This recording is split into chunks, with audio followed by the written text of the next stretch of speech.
대우주에 살펴봤고, 그 다음에 소우주인 이 사람의 속담을 이렇게 들여다보았습니다. 오늘 하나님은 우리에게 말씀하셔요. 온 천하에 다니며 만민에게 복음을 전파하라. 할렐루야. 여러분, 복음이 뭡니까? 복음, 말 그대로, 뜻 그대로 말한다면 복된 소식. 따라서 복된 소식. 복된 소식의 주인공. 그 복음이 뭐냐라고 물으면 한마디로 말하면 예수 그리스도이시죠. 할렐루야. 자, 우리가 불러본 찬송가 96장에 예수님은 누구신가, 복음에 대한 내용이 쫙 찬송가 96장에 나타나 있습니까? 예수님이 누구신가? 우는 자의 위로와 없는 자의 풍성이며. 할렐루야. 이처럼 예수님에 대해 쫙 나타나 있는 그 찬송가 96장이 복음의 내용들이죠. 예수 그리스도를 우리는 복음이라고 얘기합니다. 오늘 성경은 온천에 다니며 만민에게 복음을 전파하라. 그러면 누구에게 전할 것인가? 복음을 전해야 되는데 만민에게 전해야 되는 겁니다. 그러면 우리는 복음의 대상을 우리는 기본적으로 늘 생각하기를, 전도하러 나가야지 라는 생각을 합니다. 그런데 우리의 전도의 대상에는 두 부류가 있다는 것을 우리가 잊어서는 안 됩니다.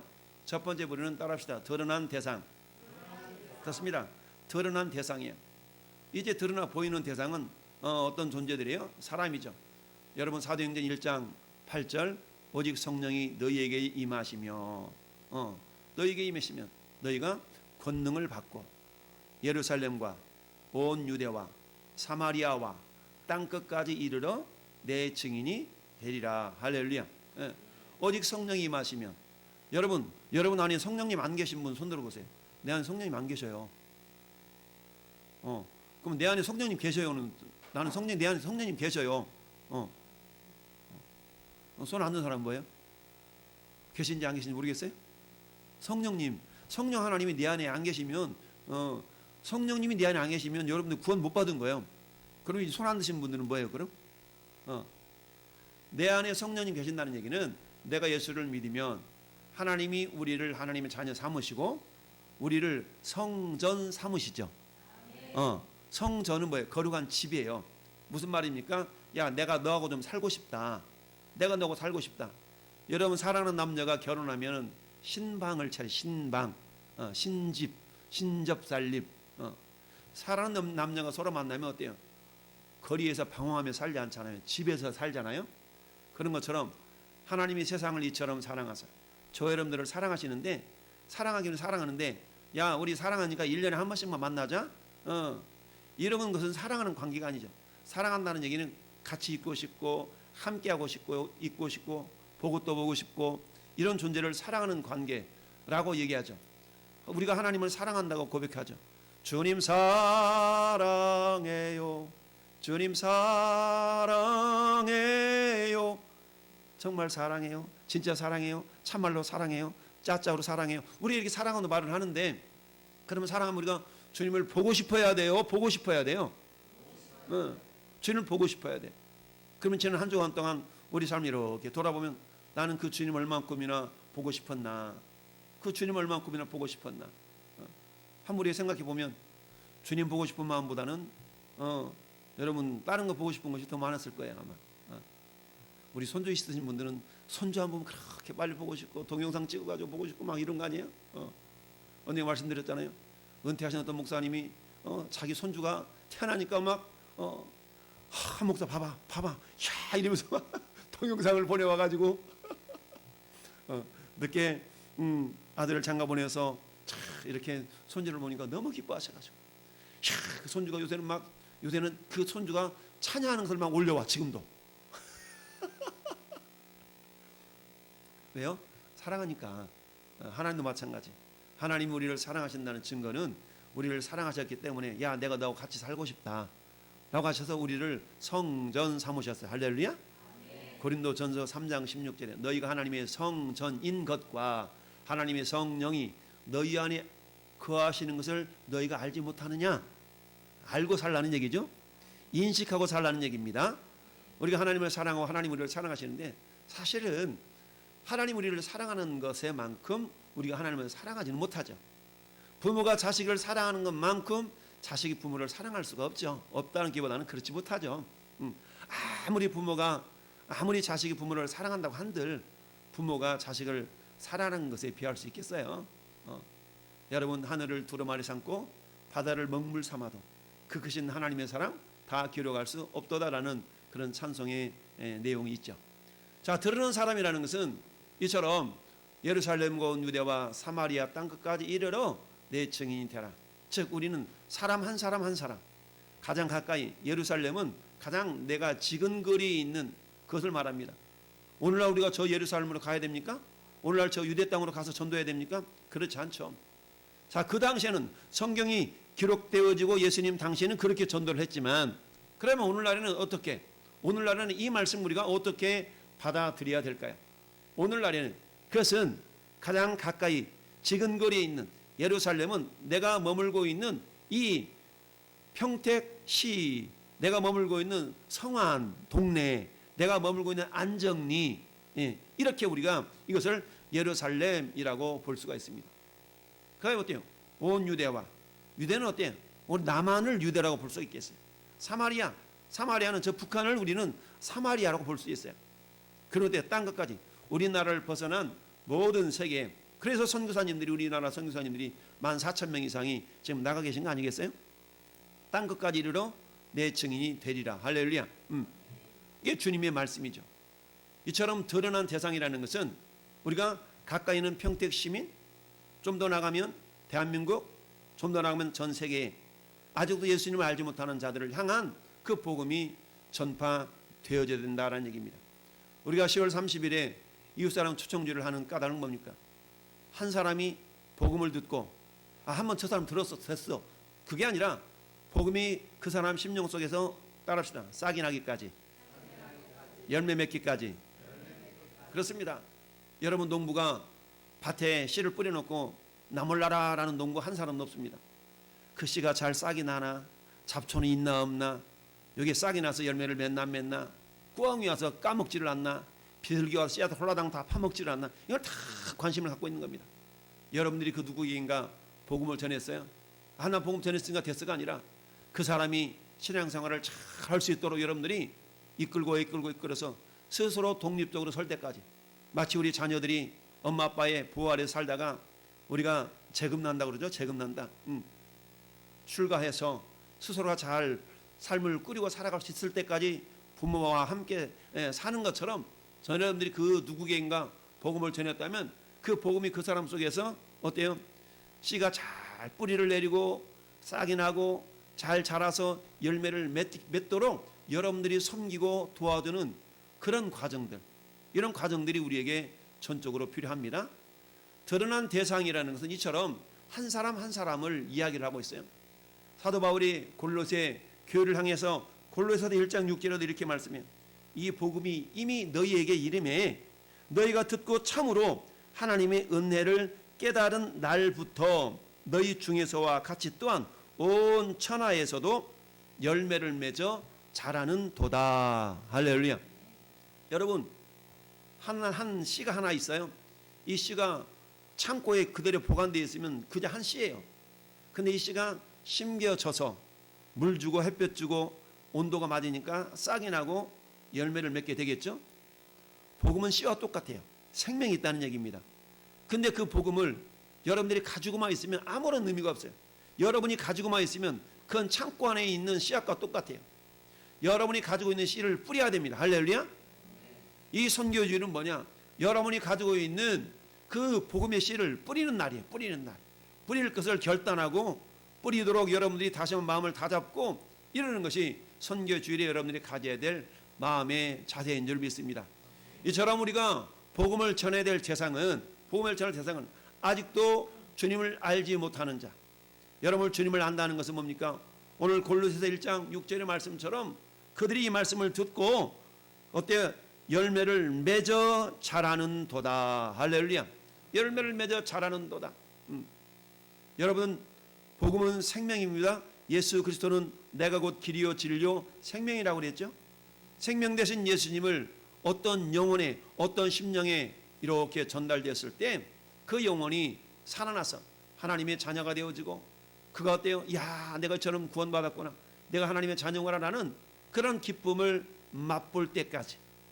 여러분, 잘 모르겠는데 이게 무슨 맛인 것 같아? 잘 모르겠는데 한 번 더 먹어봐야 될 것 같아. 무슨 맛인 것 같아? 글쎄 아직도 잘 모르겠는데 한번 더 먹어봐야 될 것 같아. 이게 무슨 맛? 아 맞다. 이 맛이네. 여러분 복음이 그런 거거든요. 하나님의 말씀을 그 누구에게 전해줬어.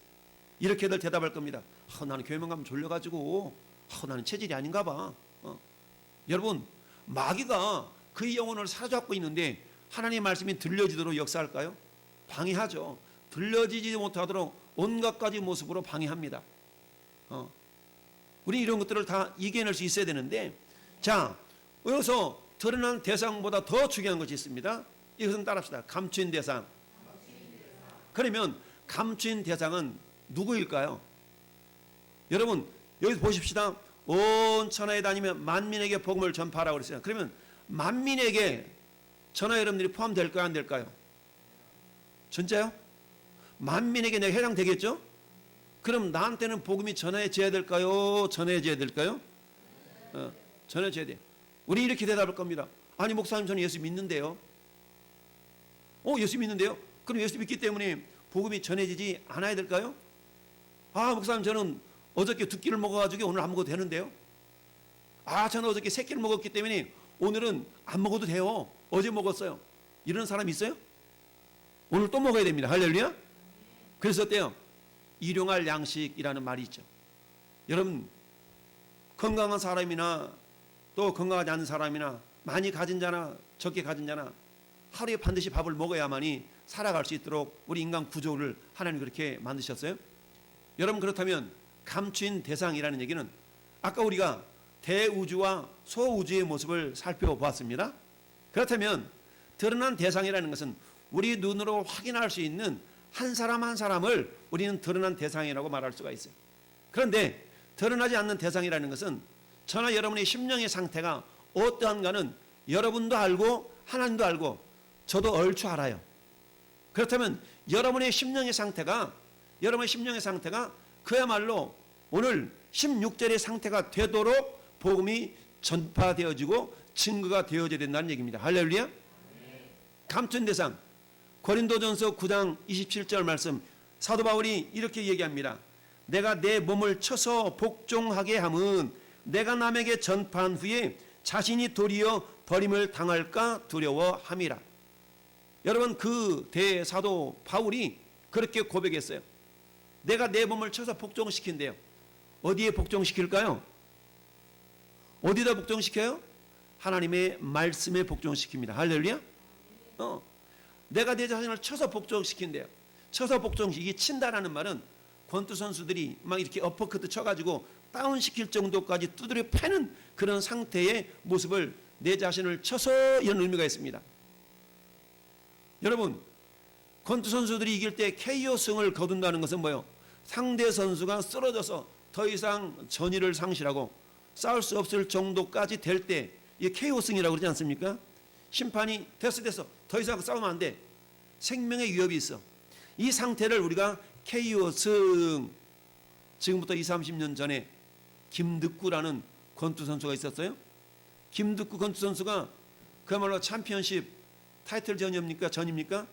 여기 나가 싸우다가 권투하다가 죽었어요. 이런 일이 몇십 년 전에 있었어요. 네. 살아보겠다고 뭔가 열심히 살겠다고 권투를 했는데 죽으면 안 되잖아요. 사도 바울은 내가 몸을 쳐서 날마다 복종케 함은 쳐서 복종하게 함은 내가 남에게 전파한 후에 자신이 도리어 하나님께 버림을 당할까 두려움이라. 무슨 말이냐면 이런 말이에요. 내가 한때는 여전도 회장도 했어. 한때는 성가 대원도 했어. 한때는 내가 그야말로 아주 깃발 날리면서 신앙생활도 잘했어. 그런데 now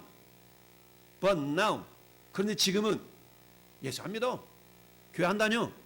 이를테면 이런 사람들이 많이 있을까요? 많이 있을까요? 많습니다. 이런 사람 많아요. 제가 말씀드렸잖아요. 평택에 있는 저기 큰 교회, 그 교회를 건축할 때 자기가 기와장을 날랐다는 어떤 모 여인의 말을 저는 지금도 기억하고 있어요. 담장 쌌는데 그 기와장을 자기가 기와장 쌌는데 자기가 헌신했고 그 큰 교회, 평택에 이름만 들어도 알 수 있는 그 교회. 근데 그 여인이 지금 뭐 하고 있냐? 안중 가는데 어떤 절을 세워가지고 무당이 됐어요. 무슨 말이요? 한때는 깃발 날리며 성가대원도 했고 그 교회가 세워지는 데 있어서 충성했고 그렇지만 now 그런데 지금 뭐하고 있어요? 저 안중 가는데 작은 절 세워가지고 무당이 되어 있어요. 사도 바울이 고린도전서 9장 27절의 말씀, 내가 내 자신을 쳐서 복종하게 함은 내가 남에게 전파한 후에 도리어 내가 버림을 당할까 두려워함이라. 그 사람 몇 명을 전도했는지 모르겠어요. 그렇지만 한때는 열심을 다해서 성가대원도 했고 집사라는 직분도 받았고 그랬지만 now 우리 사택이 그 사람의 딸내미 집에서 사택이 얼마 정도 있어 그렇게 머물렀던 기억이 나요. 얘기를 하다 보니까 저도 옛날에는 그런데 왜 복음을 떠나서 버리운 바가 되었을까요? 그건 다른 게 아닙니다. 감춘 대상인 자기 내면 속에 하나님의 말씀이 심겨지지 않았기 때문에 자기 마음 가운데 복음이 자리를 잡고 뿌리를 내려서 열매가 맺지 못했기 때문에 선한 싸움 싸우고 달려갈 길을 마치고 믿음을 지키지 못했기 때문에 그 사람이 그렇게 변화되어져 버렸다는 얘기입니다. 여러분, 감추인 대상이라는 것은 다른 게 아닙니다. 따라합시다. 내 마음, 내 심령. 여러분의 심령 가운데 오늘도 매 순간순간마다 복음이 들려지지 않는다면 그 복음이 들려져야 될 이유는 뭐냐? 갈라디아서 2장 20절 우리는 암송도 합니다. 내가 그리스도와 함께 십자가에 못 박혔나니 그런 적이 전에 내가 사는 것이 아니요 내 안에서 그리스도께서 사신 것이라. 그런 적이 전에 내가 사는 것은 나를 위해 사는 것이 아니라 나를 위해 십자가 못 박혀 죽으신 그리스도를 믿는 믿음 안에서 사는 것이다. 막 암송도 하고 노래도 부릅니다. 내가 그리스도와 함께 십자가에 못 박혔나니 그런즉 이제 내가 산 것 아니요. 이런 찬양도 부릅니다. 여러분, 자 오늘 감춘 대상이 누구냐? 저와 여러분이요, 저와 여러분 자녀의 영혼입니다. 할렐루야. 우리의 심령 속에 복음이 들려져야 되는데 왜 복음이 들려야 될까요? 사도 바울은 왜 내 자신을 쳐서 복종시킨다 그랬을까요? 여러분, 우리 마음속에 있는 이 죄성은 근본적으로 하나님의 말씀을 거부하도록 되어져 있어요. 죄라는 것은 하나님의 말씀을 거부해요. 죄는 어둠인데요, 어둠은 빛을 싫어해요. 그래서 어때요? 빛이 들어가야 되는데 빛을 거부하게 되어 있어요. 그러니까 어떻습니까? 사도 바울도 자기 내면 속에 빛이신 복음이 차단되지 않도록 해서 어땠다고요? 자기 자신을 쳐서 복종시키는 그런 삶을 살았다는 겁니다. 저나 여러분의 삶이 복음으로 쳐서 복음에 복종시키는 그런 삶을 살아서 내가 그리스도와 함께 십자가에 못 박혔나? 못 박혔다는 얘기는 뭡니까? 갈라디아서 5장 24절 말씀에 의하면 그리스도 예수의 사람은 따라서 그 정과 욕심을 십자가에 못 박았느니라. 십자가에 못 박았다는 얘기는 뭐예요? 죽었다는 얘기입니다. 할렐루야. 죽었어요. 이처럼 감춘 대상, 그것은 저나 여러분의 내면의 상태, 저와 여러분 내면입니다. 나는 예수 믿었으니까 됐어가 아니라, 나는 장로니까, 나는 목사니까가 아니라 여전히 내 마음 가운데에 죽지 아니한 부분이 있다면, 내 교만과 내 자아와 내 욕심이 여전히 죽어지지 않고 있는 부분이 있다면, 성경은 분명히 말씀합니다. 십자가에 못 박혔나니, 십자가에 죽었다고 그러는데 내가 살아있다면 이 사람의 영혼에는, 이 사람의 내면은 여전히 복음이 들려져야 되고요, 이 영혼에는 여전히 전도의 영역일 수 있다는 얘기입니다. 할렐루야. 이 세상에 얼마나 많은 사람들이 있습니까? 그 사람들에게 복음이 들려져야 될 것처럼 우리의 내면에, 우리의 마음은 얼마나 넓습니까? 이 부분은 순종이 되는데 이 부분은 순종이 안 돼요. 순종이 되어지지 않는 이 부분이 끝까지 복종되고 순종이 될 때까지 복음이 들려져야 된다는 사실입니다. 할렐루야. 오늘 선교주일에 전 여러분들이 만민에게 복음을 전파하라. 그 만민 가운데는 나도 포함된다는 사실이에요. 내가 예수 믿는데 아니요, 예수를 믿어도 여전히 복종되어지지 않는 내 마음의 영역이 있어요. 내 마음속에서 가나안 땅에 7지파가 있는 것처럼 내 마음속에도 가나안의 7지파가 여전히 복음을 거부하며 여전히 내가 철저하게 하나님 말씀에 복종하지 못하도록 하는 그런 요소들이 있다는 겁니다. 할렐루야. 이런 요소들에게 우리가 복음이 증거되어져서 철저하게 어때요? 순종하고 복종 이럴 때까지 우리는 복음이 들려져야 될 줄 믿습니다. 어떻게 전할 것인가? 따라합시다. 구원을 얻도록. 구원을 얻도록 전하는 겁니다. 여러분, 구원이라는 말에는 단순하게는 건짐받다 이런 거 아니겠어요? 구원을 얻도록. 요한복음 3장에 니고데모에 대한 이야기가 나옵니다. 너는 유대인의 선생으로서 그것도 모르느냐라고 주님께 책망을 받죠. 물과 성령으로 거듭나지 아니하면 하나님 나라에 들어갈 수도 없고 볼 수도 없다라고 얘기했더니 아니 어떻게 엄마 뱃속에 다시 들어갔다 나옵니까? 라고 니고데모가 얘기를 하죠. 예수님 말씀합니다. 너는 유대인의 선생으로서 그것도 모르느냐? 라고 주님이 깨우쳐 주시죠. 구원을 얻도록. 니고데모가 예수님을 만남으로 그제서야 구원을 받았다는 사실이죠. 데살로니가전서 2장 13절 너희가 내가 전하는 말씀을 들을 때에 사람의 말로 받지 아니하고 하나님 말씀으로 받음이니 진실로 그러하도다. 따라서 그 말씀이 믿는 자 속에 역사하느니라. 그 말씀이 믿는 자 속에서 역사하느니라. 여러분, 말씀은 살아있습니다. 말씀은 생명입니다. 말씀은 능력입니다. 그 말씀이 우리 안에 들어오면 내 생각이 무너지고요, 내 자아가 무너지고요, 주님의 생각이 나를 사로잡아 오는 것을 보는도다. 할렐루야. 나를 사로잡아서 주님이 기뻐하시는 그 길을, 그 뜻을 이루도록 우리를 이끌어 가십니다. 이게 구원입니다. 물론 궁극적인 구원은 천국 가는 거겠지만 이 땅에서 매일매일 삶 속에서 내가 죽고 예수가 사는 그 모습이 구원의 모습인 줄 믿습니다. 할렐루야. 그렇습니다. 여러분, 지속적으로 우리가 복음을 듣고 아까 말씀드렸잖아요. 씨가 땅속에 심겨지지 않고 그대로 있으면 그냥 하나의 씨에 불과해요. 그러나 씨가 심겨져서 물을 주고 거름 주고 그리고 적당한 온도가 되면 싹이 나서 이렇게 자라난다는 얘기입니다. 그런 것처럼 저는 여러분의 심령이, 저 여러분 내면이 말씀에 의해서 철저하게 내 자신이 부인되어지고 주님의 말씀이 나를 사로잡아서 주님 뜻대로 살기로 했네. 주님 뜻대로 살기로 했네. 주님 뜻대로 살기로 했네. 뒤돌아서지 않겠네.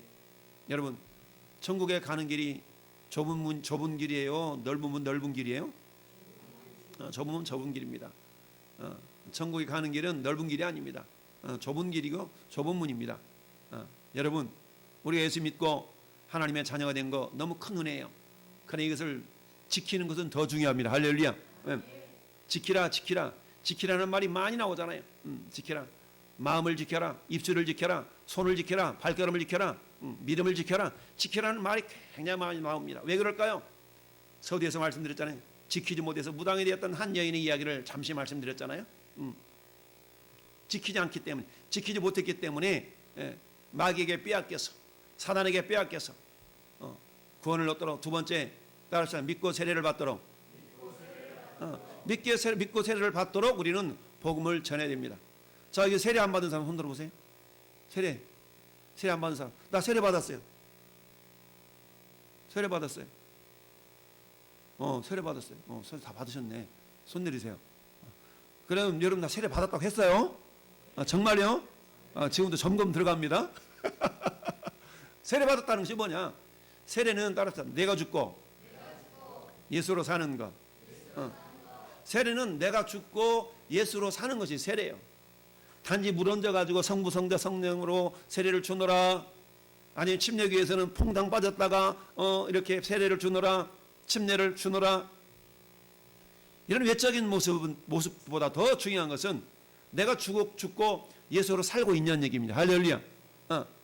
내가 세례 받았다는 얘기는, 믿고 세례를 받았다는 얘기는 내가 죽고 예수로 산다. 다른 말로 말하면 따라서 내가 예수님 안에, 예수님이 내 안에, 내가 예수님 안에, 예수님이 내 안에 있다는 얘기는 뭡니까? 여러분, 수학 시간에 A는 B의 부분 집합이에요? B는 A의 부분 집합이에요? 이걸 다른 말로 말하면 뭐라고요? A와 B는 A와 B는 같다. A가 B의 부분 집합이에요. 근데 B가 A의 부분 집합이에요. 그 뭐야? A와 B는 같다는 거거든요. 내가 예수님 안에 있고 예수님 내 안에 있어. 여러분, 냉장고가 코끼리 안에 들어갔는데 코끼리가 냉장고 안에 들어갔대. 이거거든. 이거 무슨 말이에요? 코끼리와 냉장고는 같다는 얘기입니다. 내가 예수님 안에 있고 예수님 내 안에 있다는 얘기는 나와 예수님이 하나가 되었다는 얘기입니다. 여러분, 주보에 요한복음 15장 5절을 기록해 놨어요. 우리 한번 다시 펴서 읽어볼까요? 요한복음 5장 15장 5절 시작. 나는 포도나무요 너희는 가지라. 그가 내 안에 내가 그 안에 거하면 사람이 열매를 많이 맺나니 나를 떠나서는 너희가 아무것도 할 수 없음이라. 아멘. 여러분, 이게 구원받은 자의 정체성이에요. 내가 그 안에 그가 내 안에. 내가 그로 살고 그는 나로 살고. 할렐루야. 여러분, 계시록 3장 20절 말씀도 그 말씀이잖아요. 볼지어다 내가 문 밖에서 두드리노니 누구든지 문을 열고 그에게 들어가면 그로 더불어 먹고 그는 나로 더불어 먹으리라. 할렐루야. 여러분, 믿고 세례를 받았다는 얘기는 이런 겁니다. 세례는 철저하게 내가 죽고 예수로 사는 겁니다. 사도 바울이 고린도전서 9장 27절에 나는 날마다 내 자신을 쳐서 몸을 복종하게 하면, 이 말은 뭐예요? 내가 죽고 예수로 살기 위해서 자기를 날마다 쳐 죽이는 겁니다. 할렐루야. 내 자신 속에 있는 교만함, 이기적인 욕심, 내 생각, 내 뜻, 내 의지가 철저하게 주님의 생각과 일치되는가를 점검하면서 사도 바울이 살아왔던 것처럼 저와 여러분의 신앙의 삶이 그런 삶을 살 때에 내가 세례 받았다는 거예요. 여러분, 세례 받았다고요? 정말로요? 진짜로요? 그럼 저는 한 주간 동안 그렇게 살았어요? 내 생각을 철저하게 쳐서 복종시키면서 내 생각을 주님의 생각으로 일치시키면서 내 연대로 마옵시고 아버지 연대로 대결을 원하나이다 하면서 십자가 지고 이렇게 우리가 살았어요? 아니면 내 고집대로 살았어요? 우리는 세례 받은 자이지만 여전히 내 생각대로 내 뜻대로 살 때가 너무 많아요. 그러니까 나도 복음을 전해 받아야 될 대상인 겁니다. 나도 전도 대상인 거예요. 할렐루야. 보이지 않는 세계 속에서 여전히 들려져야 될 복음을 내 안에 들려져야 될 그런 대상이라는 얘기입니다. 할렐루야. 근데 여러분, 말씀 공부하기 좋아해요? 좋아해요? 성경 공부 싫어하잖아요. 성경 공부하자고는 안 좋아해. 배우자고는 싫어해. 이것은 여러분이 싫어서가 아니라 여러분 생각을 붙들고 있는 사단의 세력에게 여러분들이 여전히 잠식당하고 있다는 사실을 여러분이 모르는 게 문제예요. 지난 주일 말라기서 3장을 보았어요. 내가 뭘 잘못했는데요? 내가 언제 하나님 걸 도둑질했는데요? 내가 언제 하나님의 이름을 욕되게 했는데요? 안다는 얘기예요? 모른다는 얘기예요? 모른다는 얘기입니다. 여러분, 알면 가능성이 있지만 모르는 것은 굉장히 문제가 있습니다. 우리 주님은 호세아 선지자를 통해서 알으라 알으라라고 말씀하고 있습니다. 알라 알라. 지식적인 알미 아니라 배움과 경험을 통해서 훈련을 통해서 체득되어진 그 알을 말하는 겁니다. 할렐루야. 믿고 세례를 받도록. 세례받은 자의 삶의 모습이 어떤 것인가? 여러분, 그것은 베드로전서 3장 21절은 찾아봐야 돼. 펴보세요. 베드로전서 3장 21절. 베드로전서 3장 21절. 베드로전서 3장 21절. 베드로전서 3장 21절. 시작. 물론 예수 그리스도께서 부활하심으로 말미암아 이제 너희를 구원하는 편이 곧 세례라. 이는 육체의 더러운 것을 제하여버림이 아니며 하나님을 향한 선한 양심의 간군이라. 아멘. 다시 한번. 물론 예수 그리스도께서 부활하심으로 말미암아 이제 너희를 구원하는 표니 곧 세례라. 이는 육체의 더러운 것을 제하여버림이 아니요 하나님을 향한 선한 양심의 간구니라. 아멘. 따라서 선한 양심의 간구. 선한 양심의 간구예요. 여러분, 우리 인간에는 양심이 있어요. 근데 특별히 예수 믿는 사람들에게 있는 양심을 따라서 신앙 양심. 신앙 양심이라고 얘기를 해요. 여러분의 신앙 양심이 무뎌지지 않기를 바랍니다. 신앙 양심이 무뎌지면 안 돼요. 할렐루야. 신앙 양심이 무뎌지면 안 돼. 자, 그렇다면 신앙 양심이 무뎌지지 않도록, 신앙 양심이라는 이런 겁니다.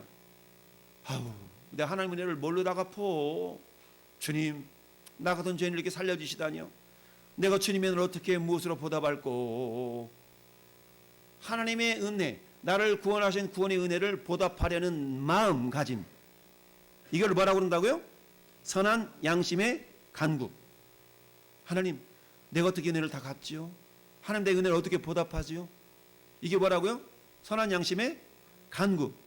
이게 뭐라고요? 세례받은 자의 모습. 전에는 세례 받았습니까? 여러분 마음 가운데 베드로전서 3장 21절의 말씀처럼 선한 양심의 간구가 있습니까? 물은 하나의 표지에 불과해요. 이 물이라는 것은 표진이 곧 세례라. 세례 받았다는 표지예요. 침례를 받든 물로 이렇게 뿌려서 세례를 받든 그것은 하나의 형식에 불과하다는 얘기입니다. 더 중요한 것은 내용입니다. 그 내용은 내 마음 가운데 선한 양심의 간구가 있는가, 내가 세례 받은 자로서의 모습이 있는가를 성경은 말씀하고 있습니다. 그렇다면 우리가 복음을 전하는데 이런 선한 양심의 간구가 살아날 수 있도록 계속적으로 우리는 어때요? 말씀을 내 안에 부어 넣어야 된다는 얘기입니다. 할렐루야. 여러분, 시간 흘러가서 새 설교를 마쳐야 될 것 같아요. 뒷부분을 하지도 못하는데 마지막으로 결론을 맺습니다. 오늘 이렇게 얘기합니다. 따릅시다. 17절 한번 읽어볼까요? 시작. 믿는 자들에게 이런 표적이 따르리니, 여기까지. 믿는 자들의 표적이 어떤다고요? 따른다. 표적이 따라온다는 겁니다. 표적을 쫓아가는 것이 아니라 표적이 따라온다는 얘기입니다. 할렐루야. 이 말씀만 하고 마치겠어요. 표적이 따라온다는 건 이런 겁니다. 여러분들에게서 어머나 목사님이세요? 어머나 장로님이세요? 아, 우리 또리 아빠 보니까 너무너무 변했어. 여러분, 우리는 유대인은 표적을 구하고 지혜를 구하고 헬라인은 표적을 구하나? 표적을 구해. 당신이 메시아인 표적을 보이소서, 표적을 보이소서, 표적을 구하지만 여러분, 예수 그리스도 자체가 우리에게 유일한 표적이거든요. 유일한 표적이. 그러나 주님은 네가 표적이 되라라고 말씀하고 있습니다. 할렐루야. 무슨 말씀입니까?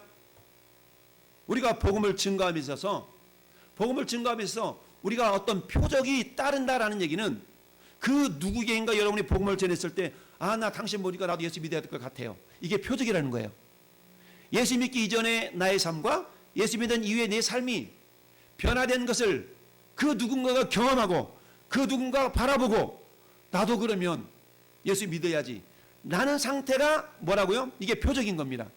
따라서 여러분들은 이 다양한 5가지 표적을 이야기하고 있지만, 그러나 여러분, 이 5가지 표적을 구하기에 앞서서 여러분 자체가 표적이 될 수 있기를 바랍니다. 그런데 이 5가지 표적이 되기 위해서는 내가 세례받은 자가 돼야 돼. 내가 세례받은 자가 돼야 돼. 내 안에 복음이 들려져서 사도 바울의 고백처럼 고린도전서 15장 31절에 펴보세요. 고린도전서 15장 31절. 여러분, 고린도전서 15장 31절. 고린도전서 15장은 부활장이에요. 고린도전서 15장 31절.